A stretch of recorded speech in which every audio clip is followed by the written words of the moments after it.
Hey, what is going on, everybody out there? This is Jakejames Lugo, senior editor here at thecoalition.com, and I'm back again with another exclusive interview for all of you guys. I'm talking with the founder of Household Games, who's right now working on Way of the Pacifist, Mr. Jason Canam. How you doing, Jason? What's happening?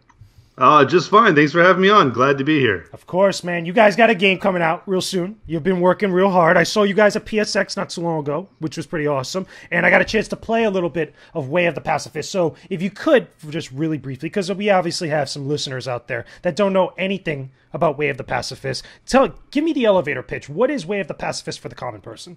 Certainly. So it's designed as an old school 90s arcade brawler, some of my favorite games. When you're thinking back to things like Streets of Rage, my personal favorite in the genre is Turtles in Time. Definitely. Love those kind of beat up type of games.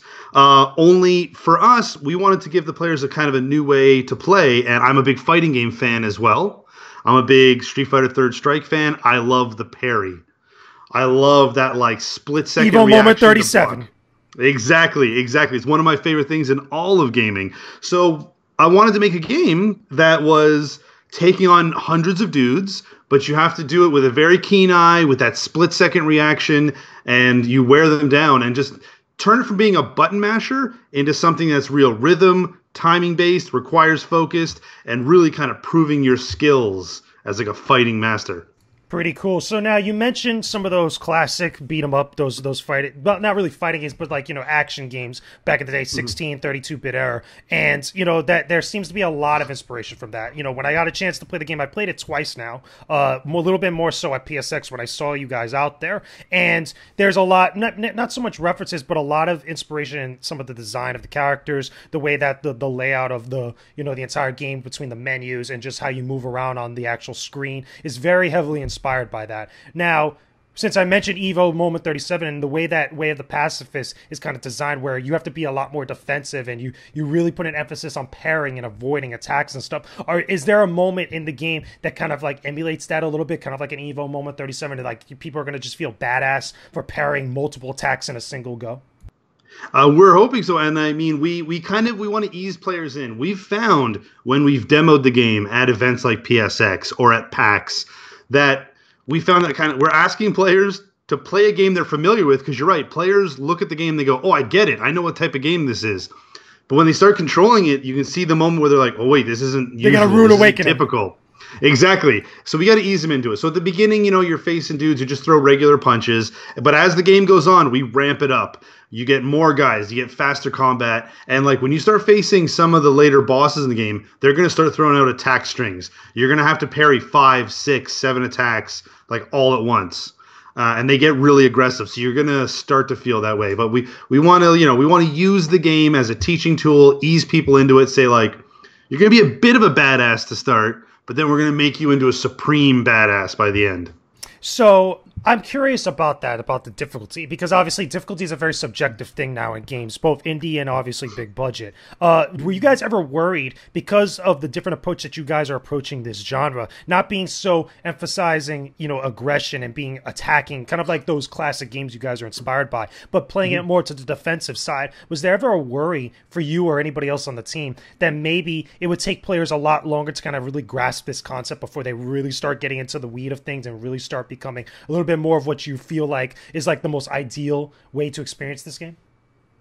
So we that was a concern of ours, and actually we created systems to kind of account for that. So instead of the game having easy, medium, hard modes, we've actually built a system that lets players communicate through the game and say, well, here's what I'm good at, here's what I'm bad at, and customize their own difficulty experience.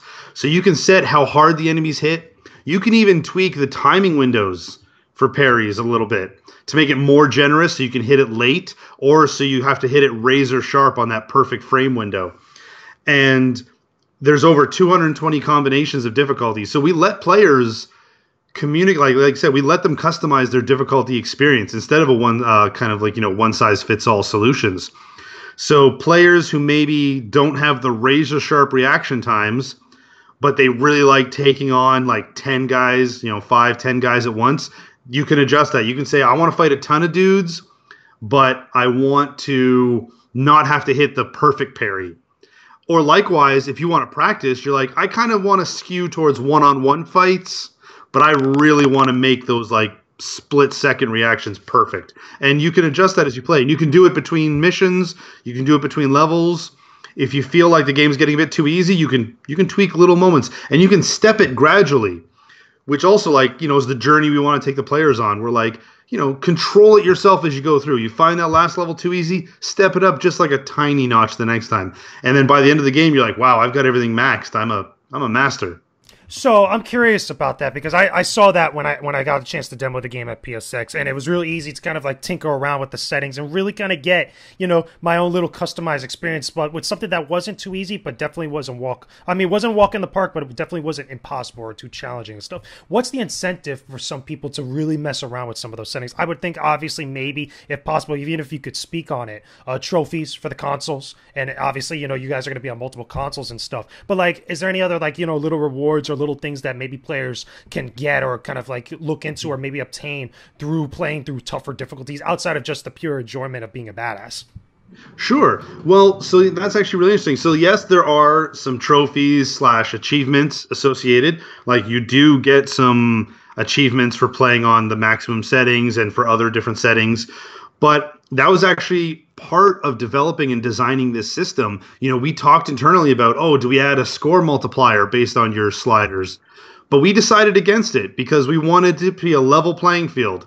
We really wanted to be that the difficulty is like your perfect fitting suit. It's what suits you. So one person playing on X difficulty and another person playing on Y difficulty, they're really playing according to preference and what's comfortable for them.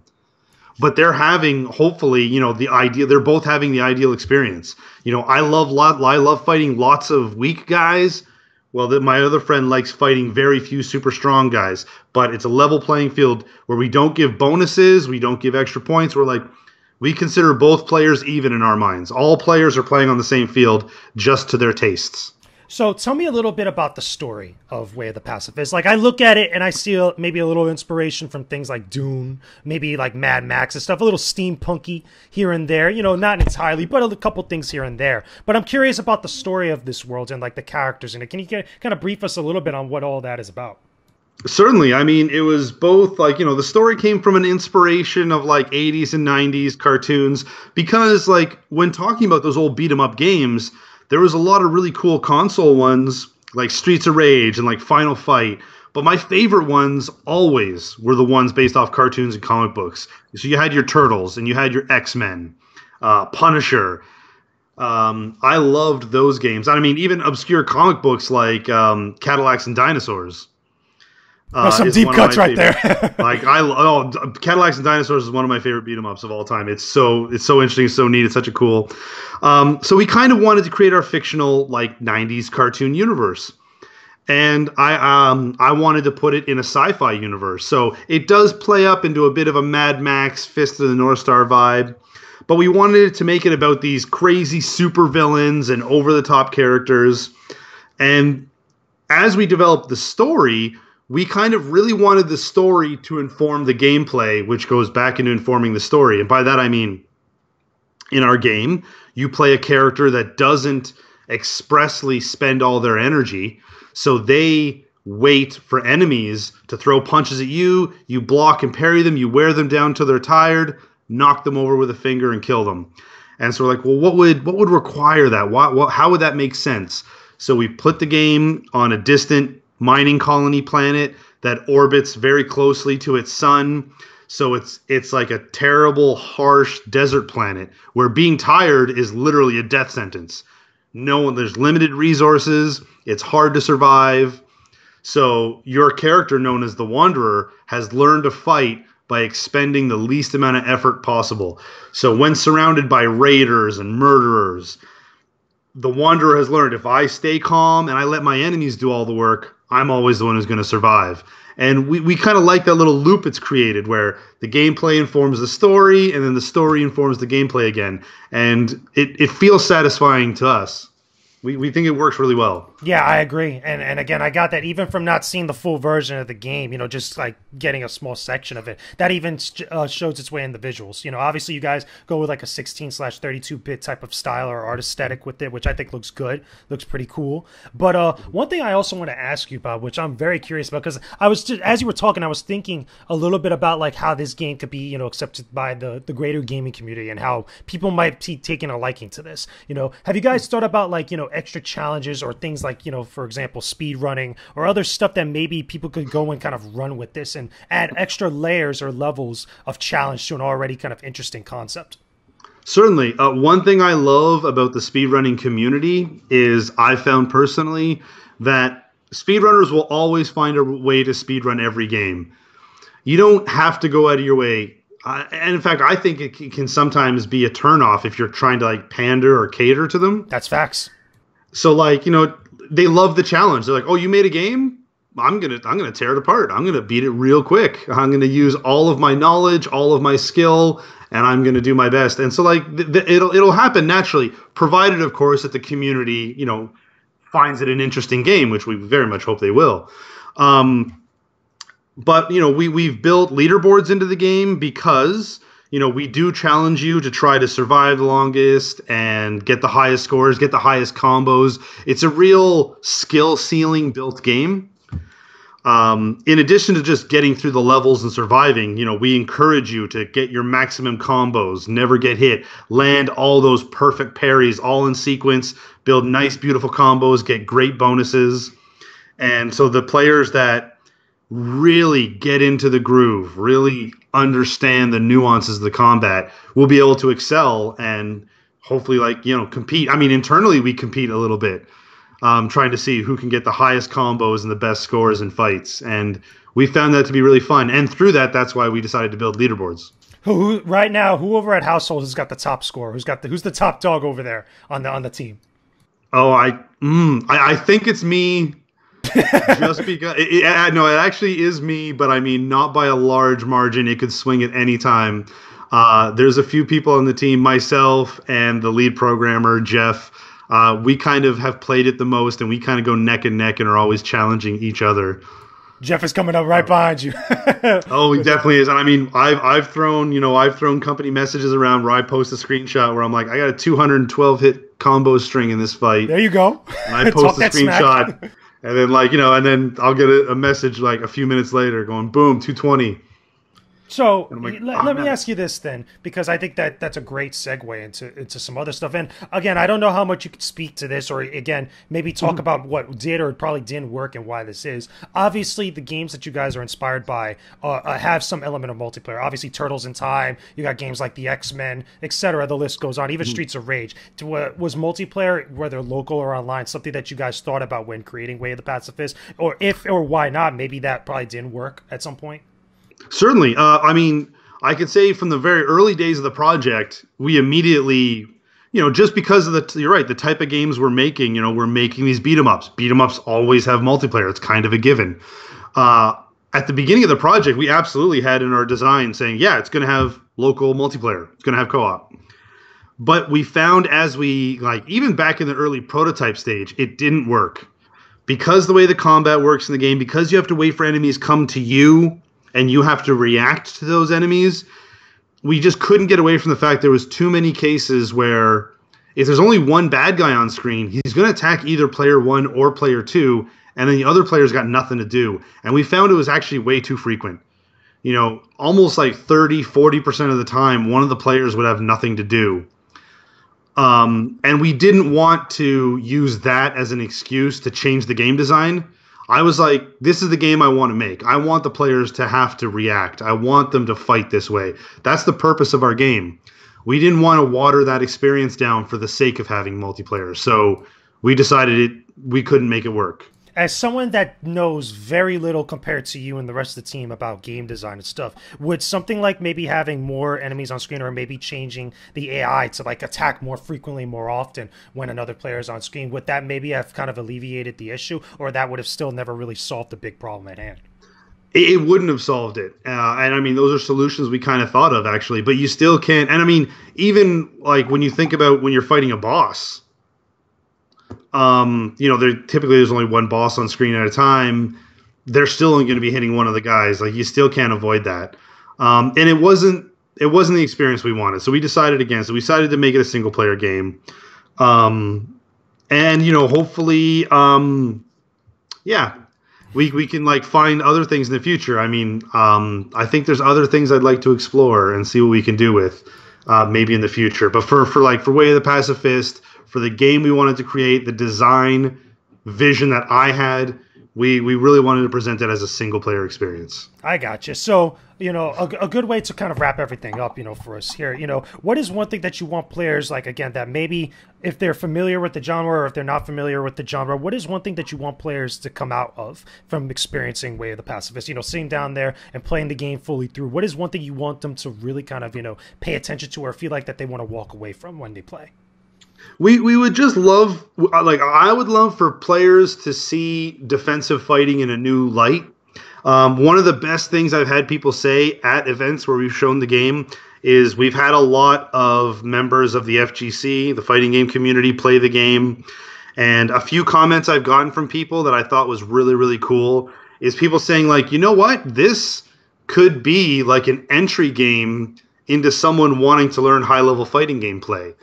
Like the kind of player who button mashes their way through Street Fighter or through another fighting game. They're like, when you take button mashing out of the beat 'em up type game, you're like, well, no, wait for the right opportunity to use your moves. Wait for the right opportunity to react. And some people have said, like, oh, that's kind of got me more interested in fighting games as a whole.